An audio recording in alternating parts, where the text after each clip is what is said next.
السلام عليكم ورحمة الله وبركاته. إن الحمد لله نحمده ونستعينه ونستغفره ونعوذ بالله من شرور أنفسنا ومن سيئات أعمالنا. من يهده الله فلا مضل له ومن يضلل فلا هادي له. وأشهد أن لا إله إلا الله وحده لا شريك له وأشهد أن محمدا عبده ورسوله أما بعد. அன்புள்ள இஸ்லாமிய சகோதரர்களே, சகோதரிகளே, தாய்மார்களே, அல்லாஹு தாலா எங்களை நேசிக்கிற காரணத்தினால் அல்லாஹ்வை பற்றி பேசுகிற, கேட்கிற சபைகளில் நம்ம எல்லோரையும் அல்லாஹ் அமரச் செய்திருக்கிறான்.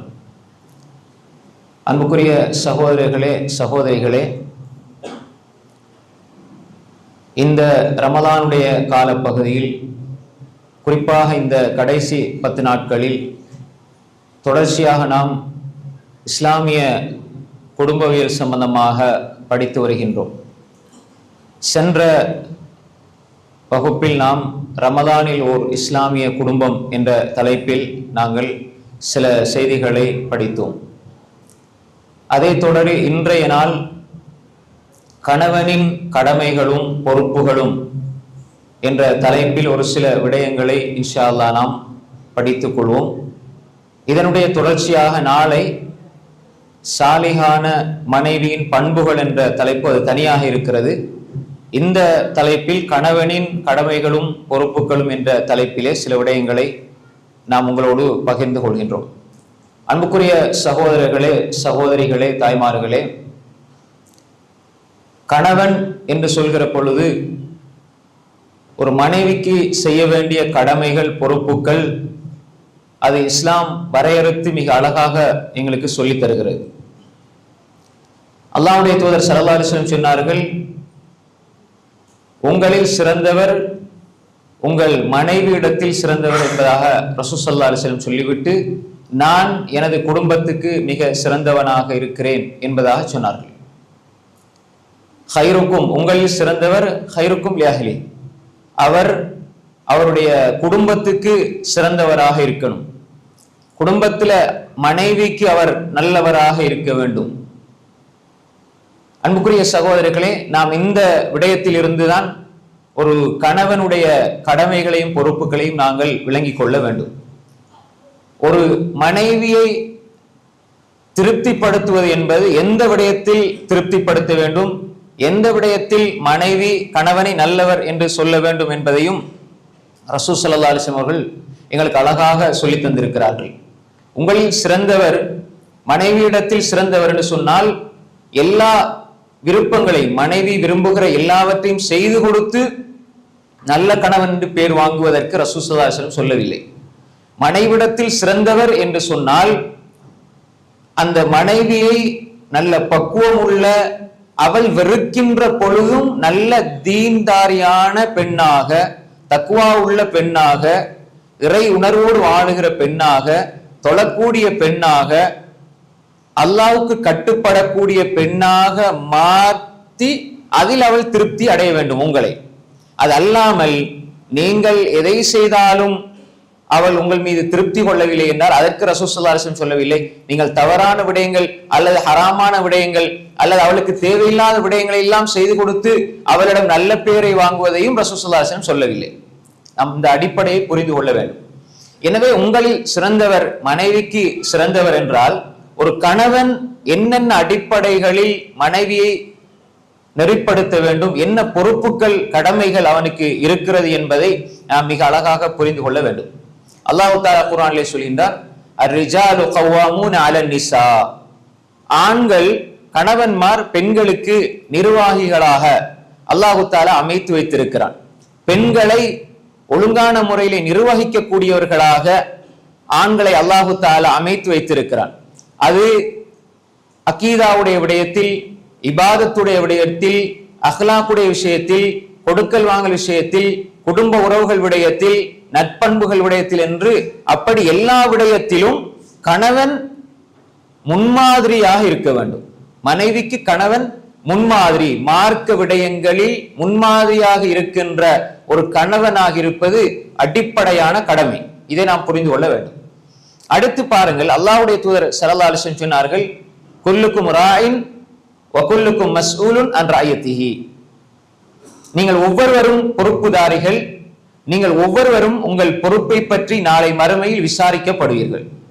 நீங்க ஒவ்வொருவரும் பொறுப்புதாரிகள், நீங்கள் ஒவ்வொருவரும் பொறுப்புதாரிகளாக இருக்கிறீர்கள், ஒவ்வொருவரும் பொறுப்பை பற்றி நீங்கள் விசாரிக்கப்படுவீர்கள். அதனாலதான் ஒரு கணவன் மனைவியை திருமணம் முடிக்கின்ற அந்த ஒப்பந்தத்திற்கு அல்லாஹு தஆலா மீசாக்குன் கலீல் என்று சொல்கிறான். ஒரு கணவன், அதாவது வாப்பா பிள்ளைக்கு செய்யற கடமை, அதை பத்தி நாங்க பேசல, அது வேற தலைப்பு. இது கணவனாக மனைவிக்கு செய்யறது தான் நம்ம இங்க பேசுறோம். அப்ப அல்லாஹு தஆலா முதலாவது கணவன் மனைவி ஒப்பந்தம் செய்கிற அந்த நிக்காஹுடைய ஒப்பந்தத்திற்கு அல்லாஹு தஆலா பாவிக்கிற வார்த்தை மீசாக்குன் கலீல். மீசாக்குன் கலீல் அதாவது கடினமான ஒப்பந்தம், மிக பலமான ஒப்பந்தம்.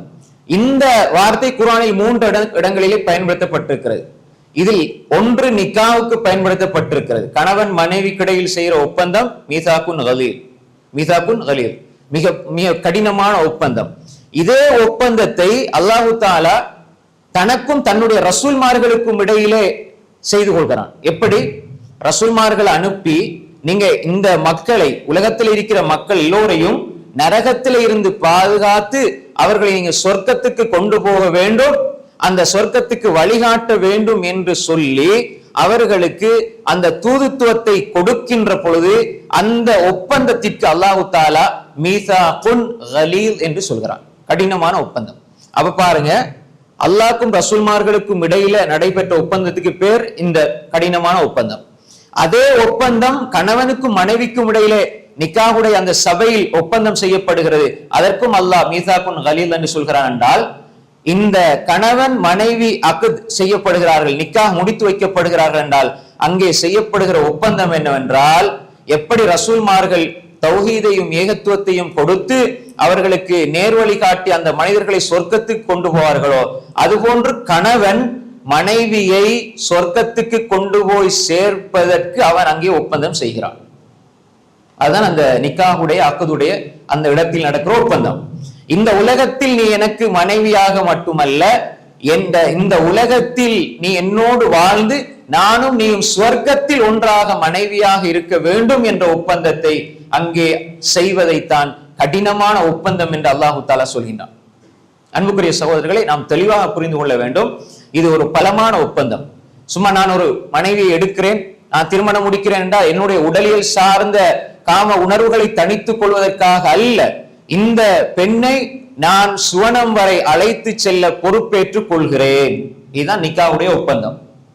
நான் இந்த பெண்ணை இந்த உலகத்திலும் பக்குவமாக வாழ வைத்து சுவர்க்கத்தில் இந்த பெண்ணோடு நான் வாழ வேண்டும், அதற்கான ஒப்பந்தம் தான் அங்கே செய்யப்படுகிறது.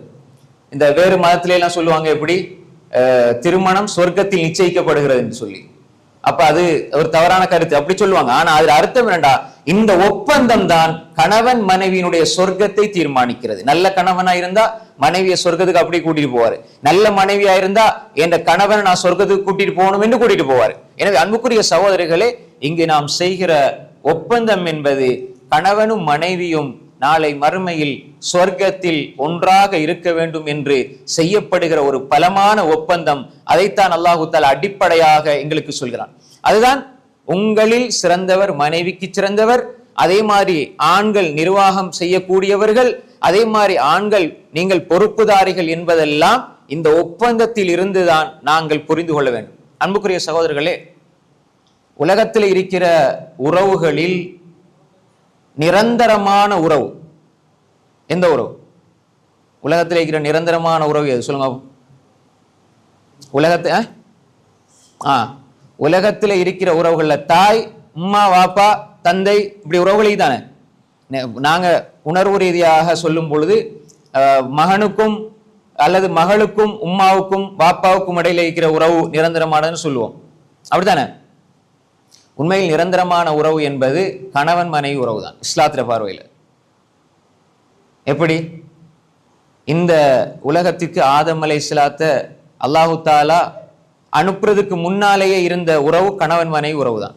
ஆதம் ஹவ்வா அலைஹிஸ்ஸலாம் இந்த உலகத்துல வாழ்ந்து எல்லாரும் மௌத்தா போய் சொர்க்கத்துக்கு போனால் அங்கே நிரந்தரமா இருக்கிறது யாரு?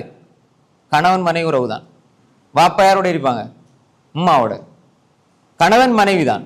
அப்ப அல்லாஹ் தஆலா என்ன சொல்றான் பாருங்க, இந்த உலகத்திற்கு மனிதர்கள் வருவதற்கு முன்னால் உள்ள உறவு கணவன் மனைவி உறவு, இந்த உலகம் அழிக்கப்பட்டு சொர்க்கத்தில் இருக்கிற உறவும் கணவன் மனைவி உறவு தான். ஆனால் ஏனைய உறவுகளை நாங்கள் பார்க்கலாம், சந்திக்கலாம், பேசலாம், எல்லாம் செய்யலாம்.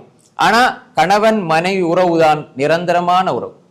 ஆதம் அலைஹிஸ்ஸலாம் சொர்க்கத்துல ஹவ்வா அலைஹிஸ்ஸலாத்தோட இருந்தாங்க, உலகத்திற்கு அனுப்பப்பட்டாங்க. அப்ப உலகத்திற்கு மனிதர்கள் வாரதுக்கு முன்னாலே இந்த உறவு ஆரம்பமாயிருக்கிறது. அதே மாதிரி இந்த உலகம் அழிக்கப்பட்டால் சொர்க்கத்துல கணவன் மனைவியாக இருப்பார்கள்.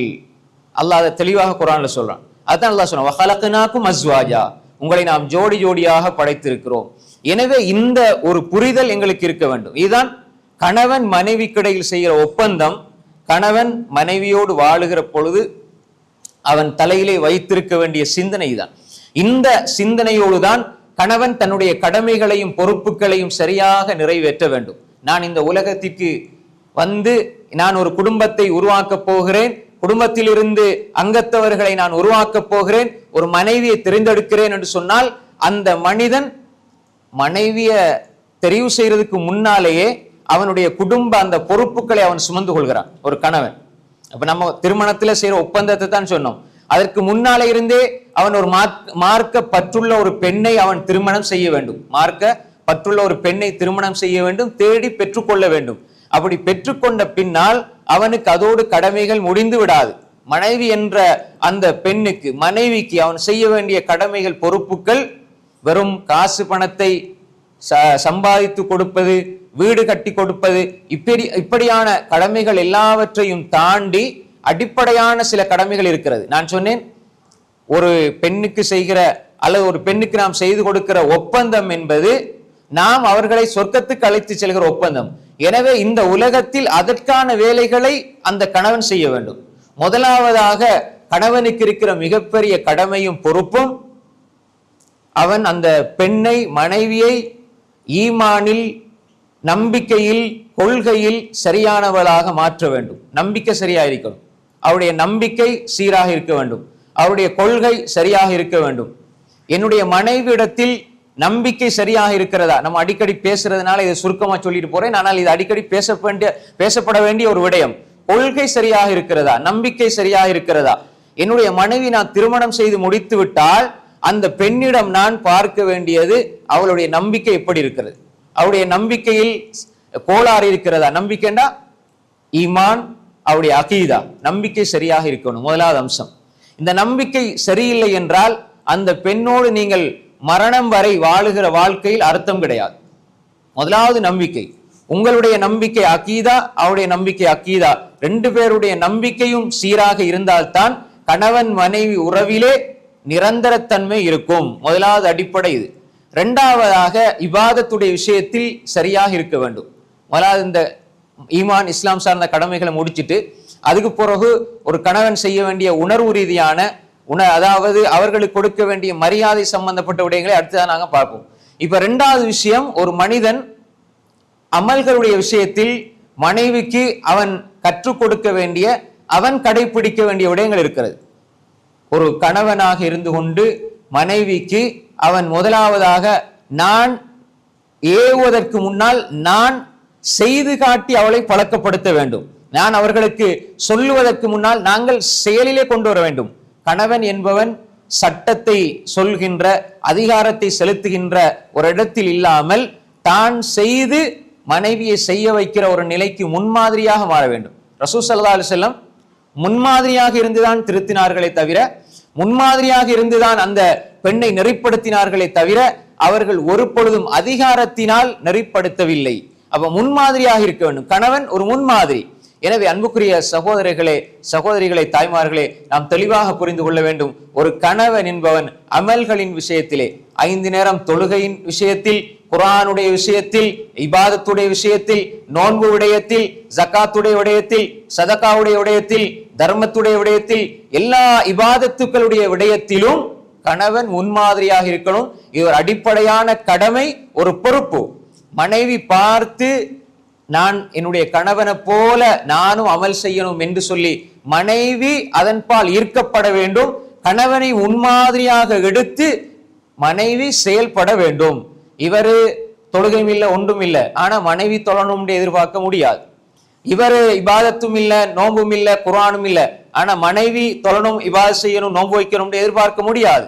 அப்ப எனவே இது அதிகாரம் செலுத்துகிற ஒரு விடயம் அல்ல. கணவன் மனைவி கிடையிலே உள்ள இந்த உறவு என்பது அதிகாரம் செலுத்துவதில் தங்கி இல்லை, மாற்றமாக அன்பினால் இருவரும் அமல் செய்ய வேண்டும். ரசூல் ஸல்லல்லாஹு அலைஹி வஸல்லம் என்ன சொன்னாங்க? ஒரு கணவனுக்கும் மனைவிக்கும் அல்லாஹ் ரஹ்மத் செய்வானாக.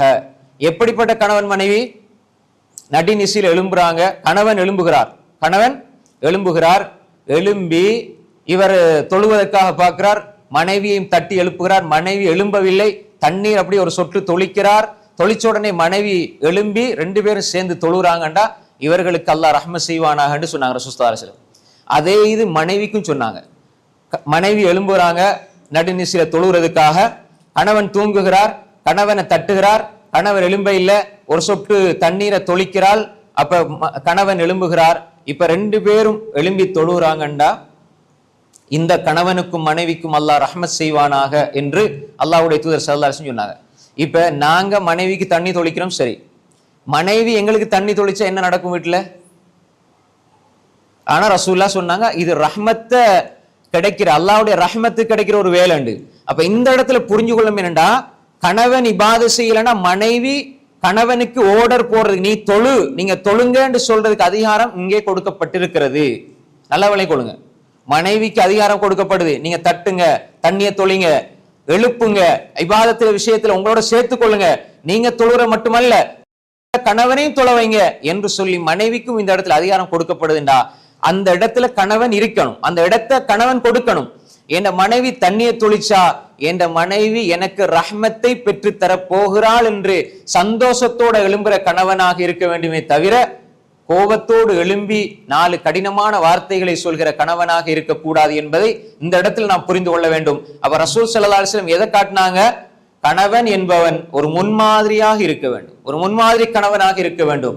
எனவே அன்புக்குரிய சகோதரர்களே, இபாதத்துடைய விஷயத்தில் கணவன் ஒரு முன்மாதிரியாக இருக்க வேண்டும் என்பதை இந்த செய்தி எங்களுக்கு மிக அழகாக சொல்லித் தருகிறது. அதே போன்றுதான் கணவன் என்பவன் ஈமான்ல, அகீதாவுல, இபாதத்துல, தொழுகையில, வணக்க வழிபாடுகள்ல, இப்படி அல்லாஹ்வுக்கு செய்ய வேண்டிய கடமைகள் எல்லா விடயங்களிலும் இவன் சரியாக இருக்க வேண்டும். மனைவிக்கு இவன் முன்மாதிரியாக இருக்க வேண்டும். நான் 4 செஞ்சா மனைவிட்டு 6 எதிர்பார்க்க கூடாது. நான் 4 செஞ்சா மனைவிட்ட 3 எதிர்பாருங்க, 4 எதிர்பாருங்க. நான் என்னோட சமனா இருக்கணும், அல்லது கீழே இருந்தாலும் பரவாயில்ல. ரசூல் ஸல்லல்லாஹு அலைஹி வஸல்லம் இரவு முழுக்க தொழுவாங்க, ஆயிஷா நாய் தூங்கிட்டு தான் இருப்பாங்க. கடைசி நேரத்துல ஆயிஷா நாய் வித்ர் தொழுற நேரம் தட்டி விடுவாங்க, கடைசி எழும்பி தொழுவாங்க. இது ரசூல் ஸல்லல்லாஹு அலைஹி வஸல்லம் பண்பாக இருந்து ரசூல் ஸல்லல்லாஹு அலைஹி வஸல்லம் தொழுவாங்க. இன்னொரு செய்தி, தொழுவாங்க, நீண்ட நேரம் தொழுவிட்டு கடைசியாக பார்ப்பாங்க ஆயிஷா நாய் முழிச்சிட்டு இருந்தா பேசிட்டு இருப்பாங்க, ஆயிஷா நாய் தூங்கி இருந்தா அவங்களும் தூங்கிடுவாங்க. அன்புக்குரிய சகோதரர்களை நாங்க என்ன நினைப்போம்? அன்புக்குரிய சகோதரர்களே, இதுதான் ரசூல் ஸல்லல்லாஹு அலைஹி வஸல்லம் வழக்கு. ரசூல் ஸல்லல்லாஹு அலைஹி வஸல்லம் வழக்காறு இதுதான், ரசூலோட வழக்கமான செயல்பாடு இதுதான். அப்ப எனவே ரசூல் ஸல்லல்லாஹு அலைஹி வஸல்லம் அவர்கள் 100% இபாதத்தில் ஈடுபட்டு விட்டு மனைவிட்ட 120% எதிர்பார்க்க இல்லை. நாங்க அதுக்கு மாற்றமா எதிர்பார்க்கிறோம். நாங்க 100% இருந்தேன்டா மனைவியை 100% கொண்டு வர முயற்சி செய்யுங்க. 80% இருக்கிறாங்களா? அல்ஹம்துலில்லாஹ், இன்னும் படிப்படியாக முன்னேற்ற முயற்சி செய்யுங்கள். இதை நாங்கள் ஆழமாக புரிந்து வைத்துக் கொள்ள வேண்டும். முதலாவதாக இந்த பகுதிகளை புரிந்து வைத்துக் கொள்ள வேண்டும். இப்ப அடுத்ததாக கணவனுக்கு இருக்க வேண்டிய கடமைகள், பொறுப்புகளில் முதன்மையான ஒரு பொறுப்பு இருக்கிறது. எப்பொழுதும் மனைவியின் மீது அக்கறை உள்ளவராக இருக்க வேண்டும். அக்கறை இருக்கணும். அக்கறைன்னு சொன்ன என்ன? மனைவியின் மீது அக்கறை கணவனுக்கு இருக்கணும் என்றா எல்லா விஷயத்திலும் அக்கறை இருக்கணும். ஒரு கணவன் வெறுப்பையும் அதிகாரத்தையும் காட்டுவதற்கு முன்னால் மனைவியிடம் அக்கறை இருக்க வேண்டும். அக்கறை இருப்பதை அந்த மனைவி உணர வேண்டும். எப்படி என்றால், ரசூல் ஸல்லல்லாஹு அலைஹி வஸல்லம் ஹதீஜா ரலியல்லாஹு அன்ஹா அவர்களோடு வாழுகிற காலத்தில் அன்பாக இருந்தார்கள். அவர்கள் உயிரோடு இருந்து மரணித்த பிறகும் கூட ரசூல் ஸல்லல்லாஹு அலைஹி வஸல்லம் அவர்கள் ஆடு அறுப்பார்கள். புகாரில் வருகிறது, ஆடு அறுப்பார்கள். ஆடு அறுத்தினால், ஆடு அறுத்தா அவங்க எல்லாருக்கும் முக்கியமானவங்களுக்கு எல்லாம் கொடுத்து போட்டு அதுல பங்குகளை எடுத்து ஹதீஜா ரலியல்லாஹு அன்ஹாட நெருங்கிய தோழிகள் இருப்பாங்களே அவங்களுக்கு ரசூல் ஸல்லல்லாஹு அலைஹி வஸல்லம் அனுப்பி வைப்பாங்க. ஹதீஜா ரலியல்லாஹு அன்ஹா அவங்களோட தோழிகள், ஆனா வயசான நிலையில உள்ளவங்க. ஹதீஜாவோடு பழகியதன் காரணமா, நேசம் கொண்ட காரணத்தினால் ரசூல் ஸல்லல்லாஹு அலைஹி வஸல்லம் ஹதீஜா நாயகி மௌத்தாகி பல வருடங்களுக்கு அப்பாலும் அவர்களுடைய தோழிகளை மறக்காமல் ஹதீஜாவோடு நேசம் கொண்டார்கள், என் மனைவியோடு நேசம் கொண்டார்கள் என்பதற்காக ஆடுகளை கொடுத்து அனுப்பினார்கள் என்றா வாழ்க்கையில ஹதீஜா ரலியல்லாஹு அன்ஹா அவங்களோட எவ்வளவு அக்கறையோடு இருந்திருப்பாங்க ரசூல் ஸல்லல்லாஹு அலைஹி வஸல்லம். எனவே இந்த அக்கறை கணவனுக்கு இருக்க வேண்டும். ஒரு மனைவி என்னுடைய கணவன் என் மீது அக்கறையாக இருக்கிறான் என்பதை உணர வேண்டும். சில பொறுப்புகள் மனைவி செய்ய வேண்டிய பொறுப்புகள் என்று உலகம் தீர்மானித்து விட்டது என்பதனால் மனைவிதான் எல்லாத்தையும் செய்யணும் என்று 100% நாம் எதிர்பார்த்து விடக்கூடாது. உதாரணமாக, உங்களுடைய ஆடையை கழுவுகிறாள் மனைவி, உங்களோட பிள்ளைகளுடைய ஆடையை கழுவுகிறாள் மனைவி, வீட்டிலே சமைக்கிறாள் மனைவி, சமைக்கின்ற அந்த பாத்திரங்களை கோப்பைகளை கழுவுகிறாள் மனைவி, பிள்ளைகளுடைய உடுப்புகளை கழுவுகிறாள், பிள்ளைகளினுடைய பாடசாலைக்குரிய தேவைகளை நிறைவேற்றி அனுப்பி வைக்கிறாள், திரும்ப வருகிற பொழுது எல்லா வேலைகளையும் செய்து வைத்து நமக்கு என்னெல்லாம் தேவையோ எல்லாத்தையும் செய்து வைக்கிறாள். நாங்க வந்தத்தோட என்ற மனைவி ஒன்னும் செய்யவில்லை என்பதை போல நாம் நடந்து கொள்வது என்பது நன்றி கெட்டதனம். நாம் நல்லா யோசிக்கணும். சில பொழுது மௌலைமார்கள், அல்லாஹ் பாதுகாத்த நல்லவர்களை தவிர, பயான் பண்ணும் பொழுது ரசூல் ஸல்லல்லாஹு அலைஹி வஸல்லம் சொன்னாங்க தானே, நரகத்துல நான் அதிகமா பெண்களை பார்த்தேன்.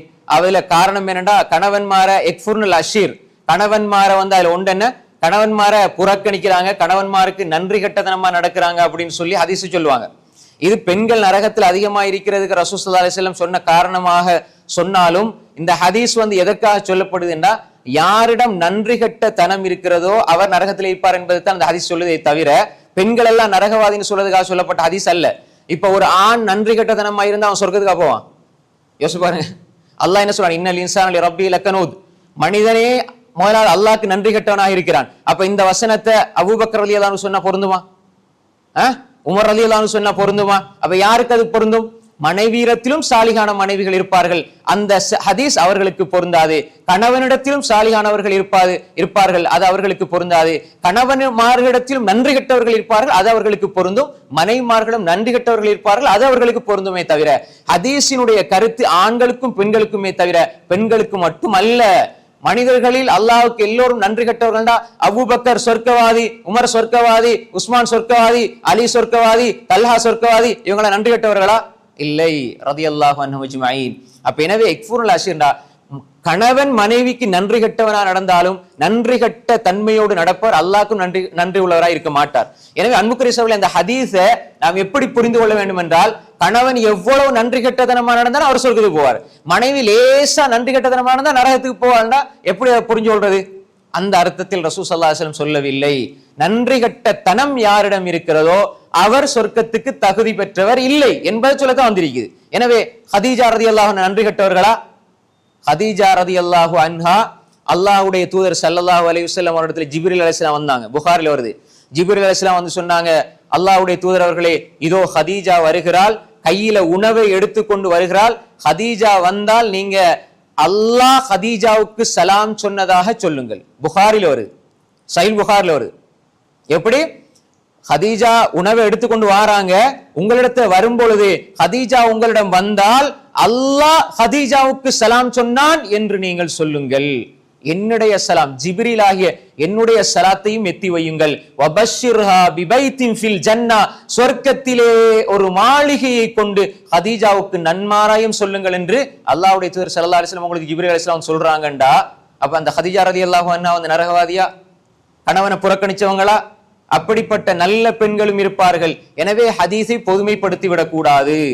அந்த தன்மை யாரிடம் இருக்கிறதோ அவர்கள் வழிகட்டவர்கள், நன்றி கட்டவர்கள், நரகத்திற்கு தகுதியானவர்கள், சொர்க்கத்துக்கு அதாவது சொர்க்கத்துக்கு செல்ல முடியாத நிலையில் இருக்கிறார்கள். ஏன்னா அல்லாஹ்வுடைய தூதர் சொன்னாங்க, மல்லம் இஷ்குரின்னா லம் இஷ்குரில்லா, யார் மனிதர்களுக்கு நன்றியோட நடக்கலையோ அவர் அல்லாஹ்வுக்கு நன்றி உள்ளவராக இருக்க மாட்டார்.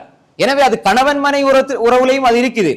மனைவி கணவன் ஒப்பிட்டு பார்க்கும் பொழுது மனைவி காலையிலிருந்து 4-5 மணியில இருந்து ராவ் 12 மணி வரை கஷ்டப்படுவாள். ஆனா ஒரே வார்த்தையில கணவன் சொல்லிடுவான், நீங்க வீட்டுல சும்மா தானே இருக்கிறீங்க, என்ன வேலை செய்றீங்க, நான் தான் ஆபீஸுக்கு போறேன், 8 மணிக்கு போற ராவ் 8 மணிக்கு வாரேன், நான் எவ்வளவு வேலையோட வாரேன். ஆனா மனைவி செஞ்ச 100ல ஒரு 10% கூட இவர் செஞ்சிக்க மாட்டார், வீட்டை விட்டு வெளியே போய்ப்பார், அவ்வளவுதான். அன்புக்குரிய சகோதரர்களே, எனவே வார்த்தைகள் மிக கவனம், எல்லா விடயத்திலும் தான். எனவே அன்புக்குரிய சகோதரர்களே, இந்த இடத்தில் நாம் என்ன புரிந்து கொள்ள வேண்டும் என்றால், மனைவியோடு அக்கறையாக நடக்க வேண்டும்.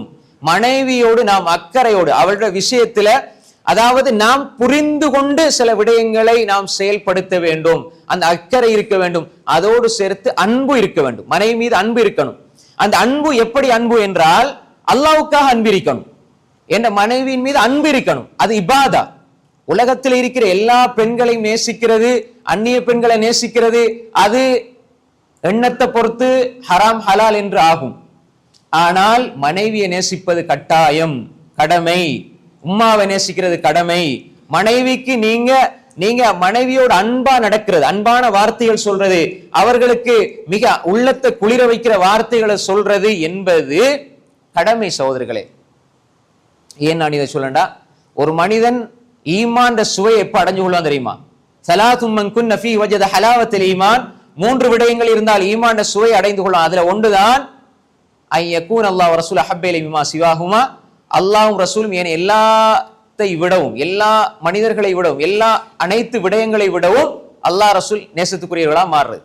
இரண்டாவது ஐ யுஹிப்பல் மர்அ லா யுஹிப்பு இல்லா லில்லாஹ், ஒரு மனிதரை நேசிக்கிறது, அந்த மனிதர் அல்லாஹ்வுக்காக மாத்திரம் நேசிக்கணும். மனைவியை நேசிக்கிறது அதுக்காக வேண்டிதான். என் மனைவி என்பதனால நான் நேசிக்கிறது அல்ல.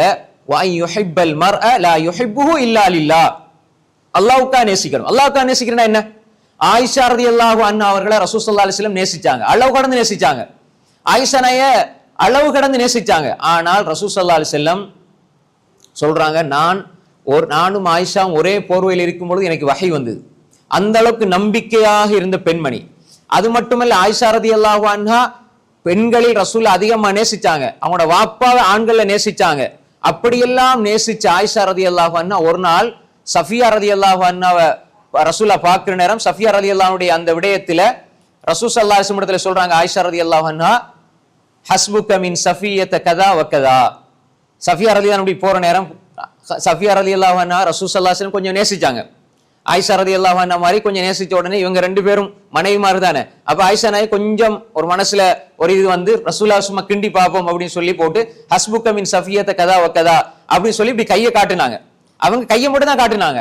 அறிவிப்பாளர் வரிசையில வார ஒருவதான் சொல்றாரு, அது என்ன நாட்டம் என்றால் தனி கசீரா, சஃபியா கட்ட அப்படின்னா நீங்க ரொம்ப நேசிக்கிறீங்களே, அவ வந்து என்ன மாதிரி எல்லாம் அழகு இல்லை, என்ன மாதிரி பெரிய இது இல்ல, கொஞ்சம் கட்ட பெண்மணின்னு சொல்லி போட்டு கொஞ்சம் நக்கலா சொன்னாங்க. அப்ப ரசூல் ஸல்லல்லாஹு அலைஹி வஸல்லம் என்ன சொன்னாங்க, நான் உன்னை நேசிக்கிறேன் சரி, அன்பு கொள்றேன் சரி, அதனால நீ சொல்றது எல்லாத்தையும் நான் ஏற்றுக்க மாட்டேன், நீ சொல்றது எல்லாத்தையும் நான் சரி காண மாட்டேன் சொன்னாங்க ரசூல் ஸல்லல்லாஹு அலைஹி வஸல்லம்.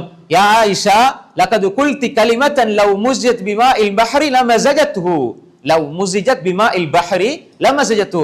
ஆயிஷா, நீங்க இந்த சொன்ன வார்த்தையை எடுத்து கடலுக்குள்ள போட்டால் அந்த கடலே நாத்தம் எடுத்துருன்னு சொன்னாங்க. அப்ப அவங்க வாயால சொல்லவே இல்லை, கையால தான் இப்படி காட்டுனாங்க கட்டண்டு. அந்த சாடை சமிக்கையே அதை நீங்க கொண்டு போய் கடலுக்குள்ள போட்டால் கடலே நாத்தம் எடுத்துரும்னு சொன்னால், நாங்க அடுத்த பெண்களை பத்தி பேசுறது, அடுத்த மனிதர்களை பத்தி பேசுறது எவ்வளவு ஒரு மிக பயங்கரமான வார்த்தை, பாரதூரமான வார்த்தை. அப்ப ரசூல் ஸல்லல்லாஹு அலைஹி வஸல்லம் இந்த இடத்துல, ஆயிஷா நீங்க செஞ்ச தவறையும் நான் ஏத்துக்கொள்ளேன்னு உடையில, ஆயிஷாவோட இரக்கம் தான். ஆனா நீங்க தவறு செய்கிற பொழுது நான் சுட்டி காட்டுவேன், திருத்துவேன், உங்களோட தவறை உணர்த்துவேன். ஏனென்றா நான் உங்களை நேசிக்கிறது அல்லாஹ்வுக்காக. நாளை மறுமையில இதே தவறை நீங்க கொண்டு போனா அல்லாஹ் குற்றம் பிடிப்பான். எனவே இதை நீங்க திருத்திக் கொள்ளுங்க, நீங்க சொன்ன வார்த்தை மிக மோசமான வார்த்தை என்பதா ரசூல் ஸல்லல்லாஹு அலைஹி வஸல்லம் திருத்தினாங்க. அப்ப ஒரு மனைவிய அன்பு கொள்ளணும், நேசிக்கணும். ஆனா அந்த அன்பு தவறுகளை அப்படியே நாம் சரி காணுன்ற இடத்துல வந்துடக்கூடாது. என் மனைவி சொல்லிட்டால் 100க்கு 100 சரின்னு போயிடவும் கூடாது. என் மனைவி சொல்றதெல்லாம் பிளண்டும் போயிடக்கூடாது. என் மனைவி சொல்வதில் எது சரி எது பிழை திருத்துகிற அந்த பக்குவ நிலைக்கு கணவன் இருக்க வேண்டும். அக்கறையும் அன்பும் அல்லாஹ்வுக்காக இருக்க வேண்டும். அடுத்ததாக, ஒரு கணவனுக்கு புரிந்துணர்வு அவசியம். மனைவியை பத்தி உள்ள புரிந்துணர்வு அவசியம். இன்றைக்கு பாருங்க, ஒரு மனைவிய கணவன் புரிந்து வைக்க வேண்டும். அவளுடைய சில விடயங்கள் அவள் சொல்லாமலே தெரிந்து கொள்ள வேண்டிய விஷயங்கள் இருக்கிறது. அவள் சொல்லாமலே உணர்ந்து கொள்ள வேண்டிய விஷயம் இருக்கிறது. 35 வருஷம் கல்யாணம் முடிச்சு அந்த பெண்ணுக்கு மாதத்துல இப்படி ஒரு சங்கடமான நிலை ஏற்படும், அப்படி ஏற்பட்டால் அவளுக்கு அசௌகரியங்கள் ஏற்படும், நடக்க அதே மாதிரி வேலைகள் செய்ய கஷ்டமா இருக்கும். ஆனா இந்த டைம்ல தான் வரும் எல்லாம் அவருக்கு தெரியும். ஆனாலும் உணர்ந்து கொள்ள மாட்டாங்க, புரிந்து கொள்ள மாட்டாங்க. அந்த நேரத்திலும் வளமே போன்று வேலை செய்யணும், வளமே போல எழும்பணும், வளமே போல பிள்ளைகள் எல்லாம் செய்யணும். எந்த ஹெல்ப்பும் பண்றதுக்கு ரெடி இல்லை, அதை உணர்ந்து கொள்றதே இல்லை. அன்புக்குரிய சகோதரர்களே, ரசூல் ஸல்லல்லாஹு அலைஹி வஸல்லம் அப்படி இருக்க இல்லை. ஒவ்வொரு விடயத்தையும் புரிந்து செயல்பட்டார்கள்.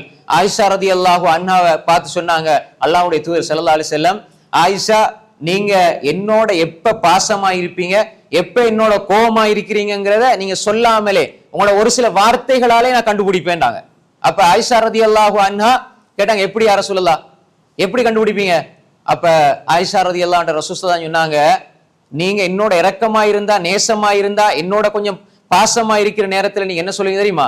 லா ரப்பி முஹம்மத், முஹம்மதுடைய ரப்பின் மீது சத்தியமானு சத்தியம் பண்ணுவீங்க.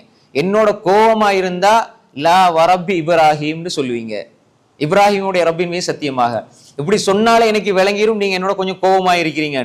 அப்ப ஆயிஷா நாய் சொன்னாங்க, அல்லாஹ்வுடைய தூதரவர்களே, அந்த நேரத்தில் அந்த உங்களோட பேரைத்தான் வெறுக்கிறேனே தவிர உங்களை வெறுக்க மாட்டேன் அப்படின்னு சொன்னாங்க.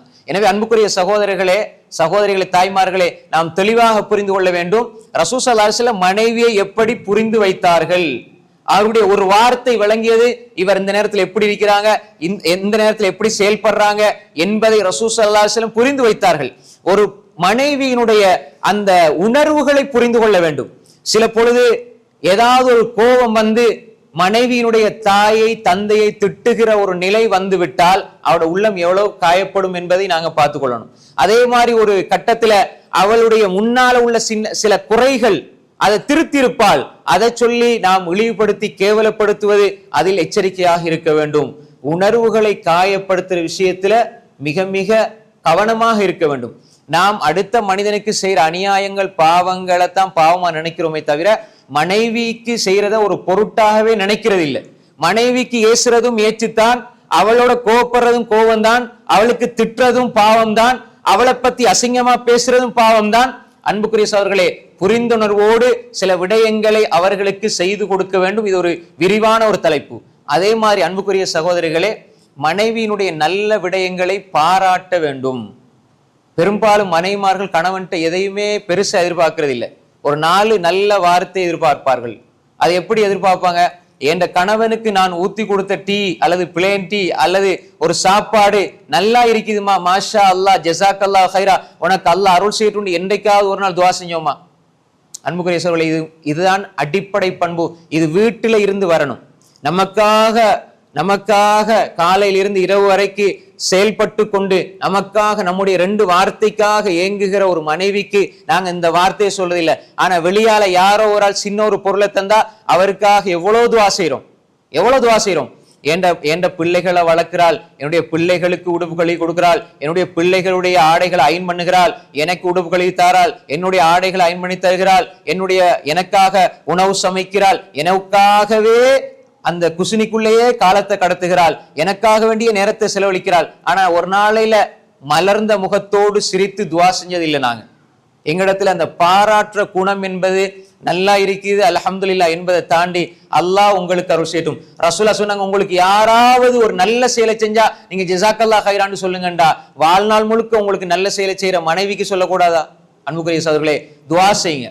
சாப்பாடு கொண்டு வந்தா துவா செய்யுங்க, அல்லாஹ் உங்களுடைய ஆயுளை நீடிக்கட்டும், அல்லாஹ் உங்களுடைய வாழ்க்கையில பறக்க செய்யட்டும், அல்லாஹ் உங்களுக்கு நிம்மதியை தரட்டும் என்று மனைவிக்கு துவா செய்கிற நல்ல கணவன்மார்கள் அது மிகப்பெரிய பொறுப்பு என்று வாழ வேண்டும். சகோதரர்களே, ரசூலுல்லாஹ் சொன்னாங்க, ஆயிஷா நாய் எவ்வளவு புகழ்ந்தாங்க.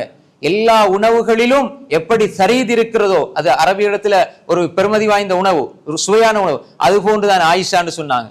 எவ்வளவு பெரிய பாராட்டு! ஆயிஷா ரலியல்லாஹு அன்ஹா புகழ்ந்தாங்க. நாங்க எப்ப புகழ்ந்திருக்கிறோம்? அன்புக்குரிய சகோதரர்களே, என்ன நல்ல செஞ்சிருந்தாலும் குறை சொல்லுகிற மனோநிலை இருக்குமாக இருந்தால் அவர் நன்றி உள்ளவராக இருக்க மாட்டார். எல்லா விடையும் ரசூல் ஸல்லல்லாஹு அலைஹி வஸல்லம் சாப்பாடு வரும், அவங்களுக்கு விரும்பினா சாப்பிடுவாங்க, விருப்பம் இல்லையா விட்டுட்டு போயிடுவாங்க.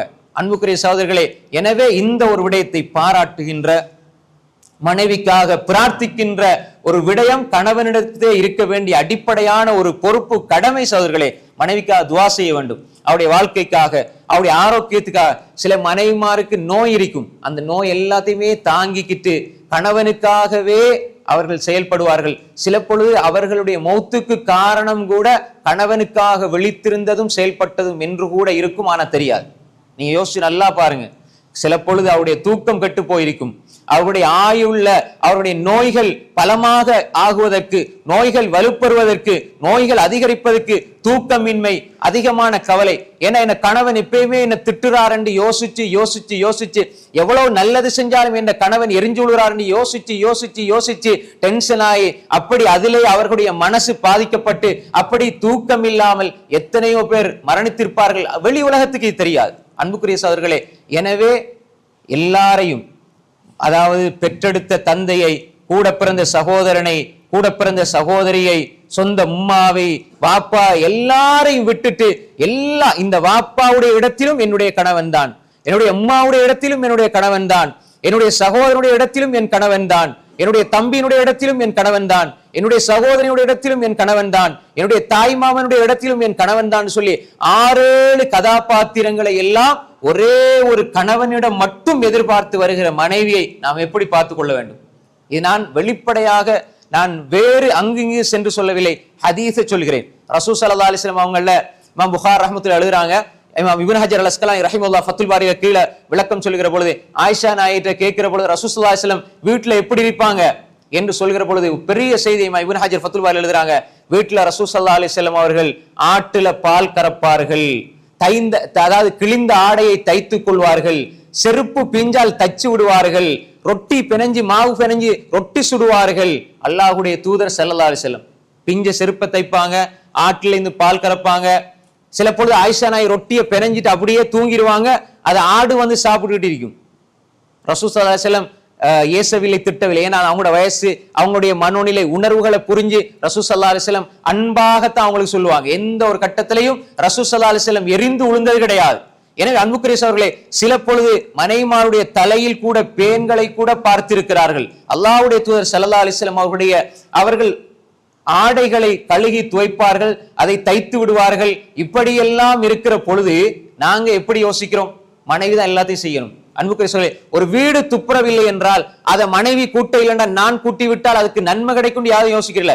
மனைவி தான் அதை செய்யணும். வீட்டுல குப்பை இருக்குதா, வெளியே கொண்டு வைக்கிறது மனைவி தான் வைக்கணும். நான் மனைவிக்கு உதவி செய்தால் அல்லாஹ் என்ன சொல்றான்? வதஆவனு அலல் பிர்ரி வத்தக்வா, நன்மைக்கும் இறையச்சத்துக்கும் உதவி செய்யுங்கண்டா. அது பள்ளிவாசல்ல மட்டும் இல்ல, கடையில மட்டும் இல்ல, நண்பர்களுக்கு மட்டும் இல்ல, வீட்டுல உங்களோடு இருக்கிற மனைவிக்கு உதவி செய்து கொடுத்தாலும் அதுவும் அல்லாஹ் நன்மையை தருகிறான்.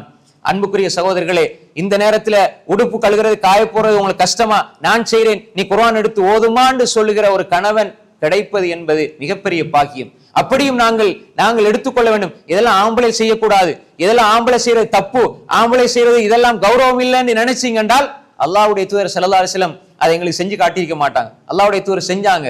அல்லாஹ்வுடைய தூதர் உணவு சமைச்சு கொடுத்தாங்க. அல்லாஹ்வுடைய தூதர் அழகாக அவர்கள் தூங்கி இருக்கிற பொழுது தட்டி எழுப்பி விட்டார்கள். தூங்கும் பொழுது நான் எவ்வளவு இபாதத் செய்யறேன், நீ தூங்கிட்டு இருக்கிறியான்னு காலால உதய இல்ல, அன்பா தட்டுவாங்க, எழுப்பி விடுவாங்க, எழும்புனா எழும்பி தொலை வைப்பாங்க. அப்படி இல்லை, அவங்களும் தூங்கிடுவாங்க. எனவே அன்புக்குரிய சகோதரர்களே, எனவே இந்த புரிந்துணர்வு, பிரார்த்தனை செய்வது, புகழ்வது, இந்த விடயங்களில் எல்லாம் நாம் சரியாக மனைவியோடு இருக்க வேண்டும். அதே போன்றுதான் அன்புக்குரிய சகோதரர்களே, கணவன் மனைவி உறவுல மிக முக்கியமான ஒரு விஷயம் இருக்கிறது. கணவன் கொஞ்சம் கோபப்படுற நிலை வந்தால் மனைவியினுடைய பகுதியில் அது வரும். ஆனா கணவன் கொஞ்சம் கோபப்படுற மாதிரி இருந்தா மனைவி சிரித்து சமாளித்து விட வேண்டும். சிரித்து ஏதாவது நல்ல விடயங்களை சொல்லி சமாதானப்படுத்தி விட வேண்டும். மனைவி கோபப்படுற மாதிரி இருந்தா நீங்களும் கோபப்படாம நீங்க நல்ல வார்த்தைகளை பேசி அவங்களோட சமாதானமாகி விட வேண்டும். எப்பொழுதுமே கோபம், சண்டைகள் வராது என்று நாம் சொல்லவில்லை, வரும். ஆனால் சமாளித்து செல்வதுதான் வாழ்க்கை. அன்புக்குரிய சகோதரர்களே, ரசூல் ஸல்லல்லாஹு அலைஹி வஸல்லம் அவர்கள் ஆயிஷா ரலியல்லாஹு அன்ஹா வீட்டில் இருக்கிறாங்க. இன்னொரு மனைவி என்ன செய்யறாங்க?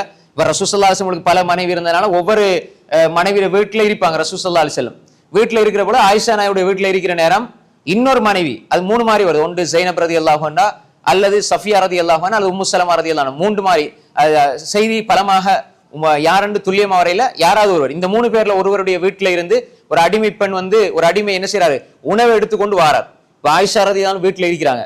என்னுடைய வீட்டுல ரசூல்லா இருக்கும் பொழுது என்னுடைய வீட்டுல ரசூல்லா இருக்கும் பொழுது இந்த மனைவிக்கு எனக்கு தேவையில்லாத வேலை, சாப்பாடு கொடுத்து அனுப்புறான்னு சொல்லி ஆயிஷா நாய் சாப்பாடு வார கோப்பைக்கு அடிச்சாங்க. கோப்பை அப்படி துண்டு துண்டா பறக்குது.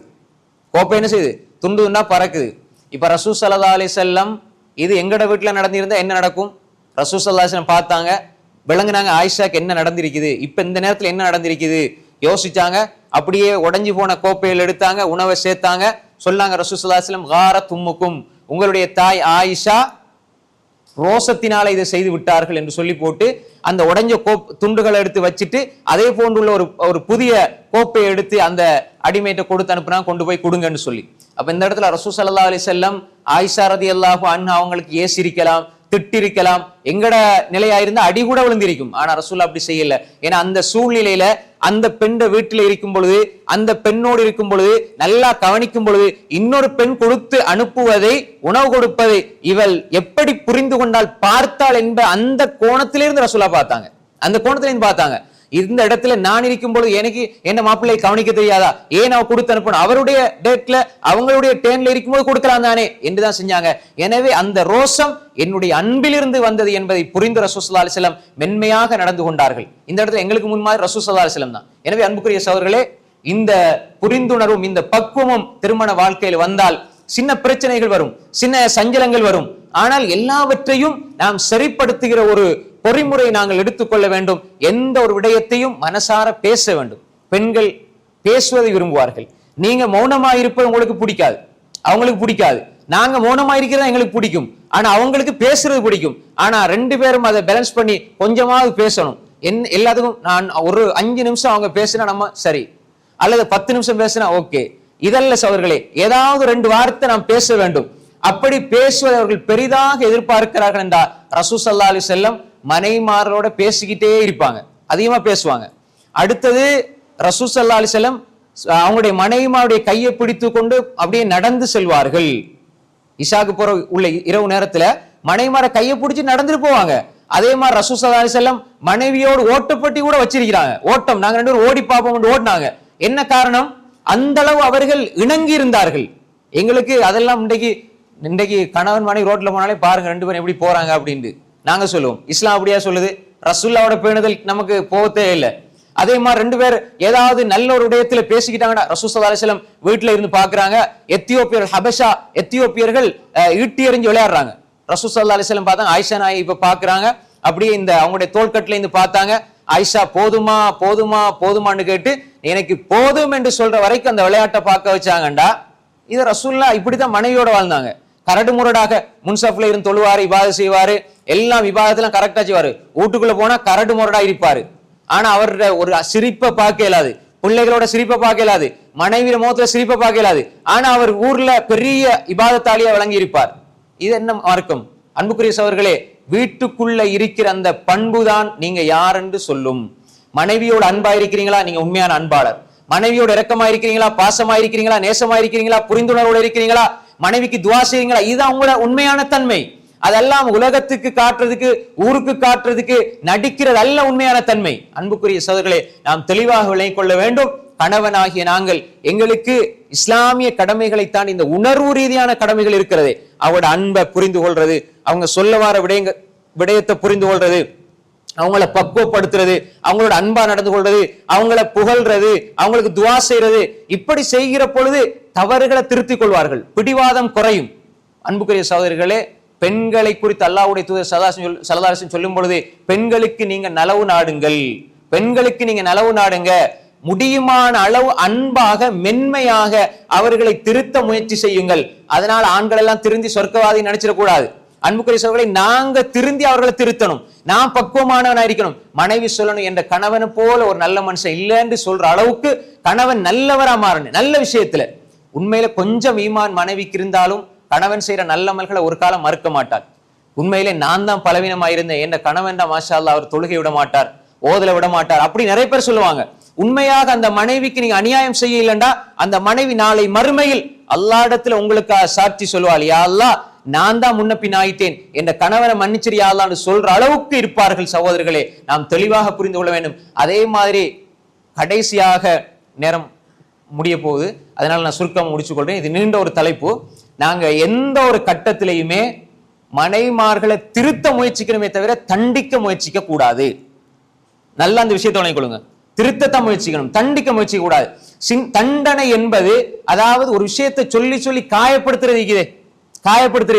இப்ப ஒரு லுஹர் தொலை இல்ல மனைவி, இப்ப வாப்பா மனைவியோட வாப்பா வீட்டுக்கு வராங்க, அம்மா எல்லாம் வீட்டுக்கு வராங்க, எங்க என்ன உங்களோட பிள்ளை எப்படி வளர்த்து வச்சுக்கிறீங்க, லுஹரும் இல்ல அசரும் இல்ல அப்படின்டா அந்த மனைவிக்கு எவ்வளவு கவலையா இருக்கும். அதே நேரம் இவங்கட அதாவது இந்த கணவனுடைய அம்மா வாப்பா எல்லாம் இருக்கும் பொழுது கணவனுக்கு இவங்க அம்மா வாப்பா, ஆனா மனைவிக்கு மாமி, எவ்வளவு ரெஸ்பெக்ட் அந்த மனைவி எதிர்பார்ப்பாள். அந்த அம்மா வாப்பா இவரது அம்மா வாப்பாக்கு முன்னுக்கு இவரது அம்மா வாப்பா தானே, அவருக்கு ஒன்றும் பிரச்சனை இல்லை.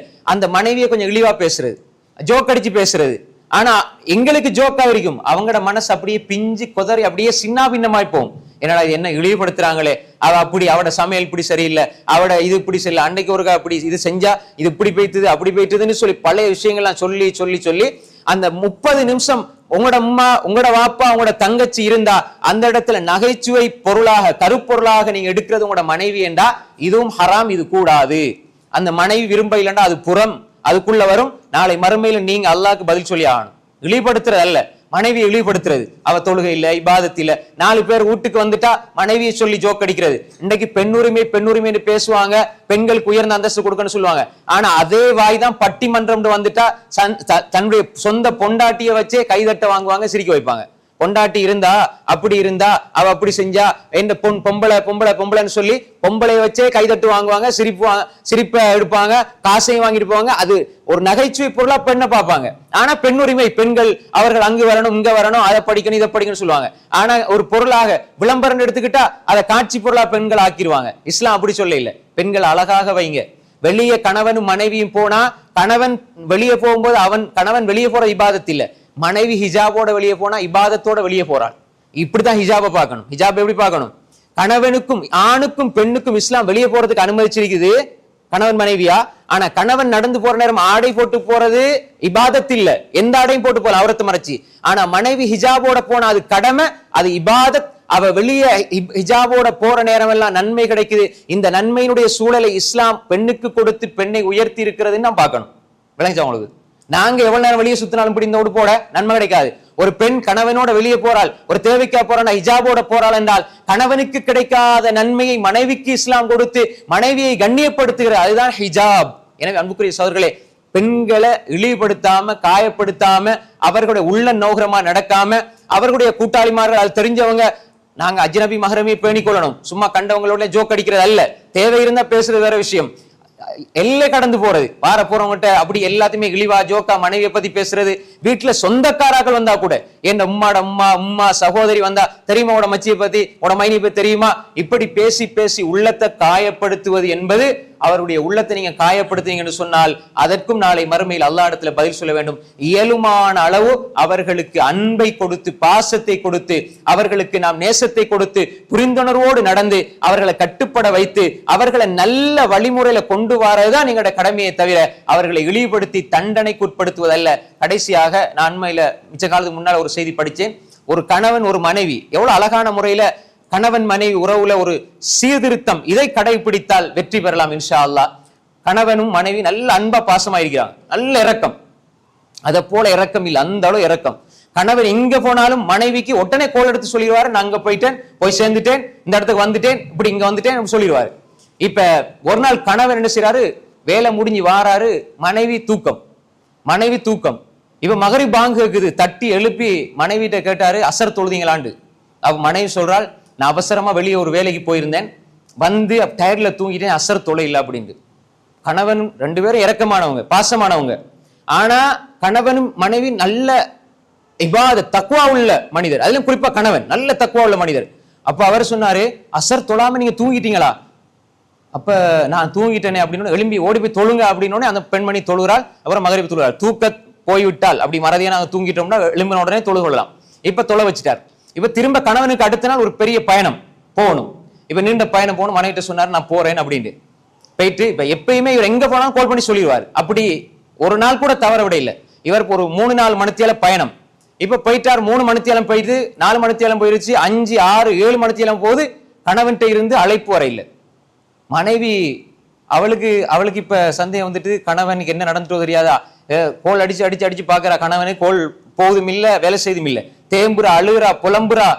எல்லாரும் மக்கள் ஓடி வந்து என்ன விஷயம் என்ன விஷயம், என்ன கணவன் போனாரு, போய் இடையில போகும்போதெல்லாம் கோல் அடிப்பாரு, இங்க இருக்கிறேன் இங்க இருக்கிறேன் இங்க இருக்கிறேன். ஆனா போக வேண்டிய தூரம் 3 மணித்தியாலம் 7 மணித்தியாலம் போயிருச்சு, இன்னுமே அவர் கோல் பண்ண இல்லையே அப்படின்னு சொல்லி கத்தி கதறி இப்ப மையத்தூடு மாதிரி ஆயிடுச்சு அந்த வீடு.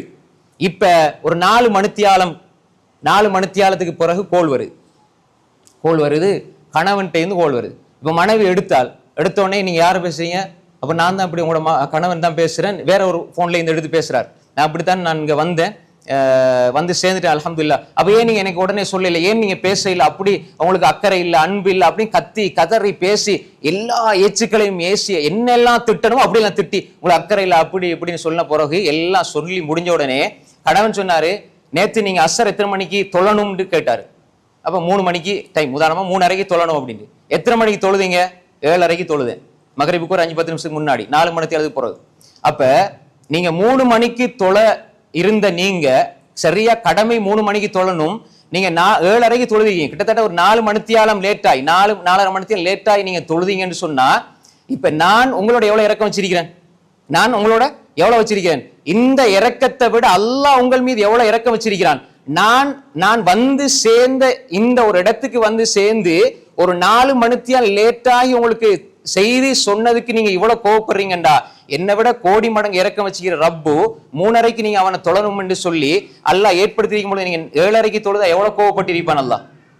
ஆனதா 3:30 நீங்க தொழணும் அல்லாஹ் ஏற்பாடு செஞ்சு வச்சிருக்கிறான், நீங்க 7:30 தொழுவீங்க, 4 மணித்தியாலம் கழிச்சு நீங்க தொழுவுறீங்கண்டா அந்த அல்லாஹ் எவ்வளவு கோவப்பட்டிருப்பான். ஆனா உலகத்துல நான் உங்களோட வச்சிருக்கிற அன்பு கொஞ்சம் தான், ஆனா நான் இந்த ஒரு 4 மணித்தியாலம் லேட்டாகி வந்து சேர்ந்தேன் என்று சொல்றதுக்கு தாமதமானதுக்கு நீங்க இவ்வளவு கோவப்படுறீங்கண்டா, என்னை விட இரக்கமான ரப்பு அவனை நீங்க 3:30 தொழாம 7 பொழுது அசர அல்லாஹ் எவ்வளவு கோவப்பட்டிருப்பான். அதை நீங்க என்றைக்காவது யோசிச்சு பாத்தீங்களா? என் அன்பு முடிஞ்சு போகும், இன்றையோட நான் மௌத்தா போனா முடிஞ்சு போனா, அல்லாஹ்வோட அன்பு உங்களுக்கு நாளை மறுமையில சொர்க்கம் வரை தேவை.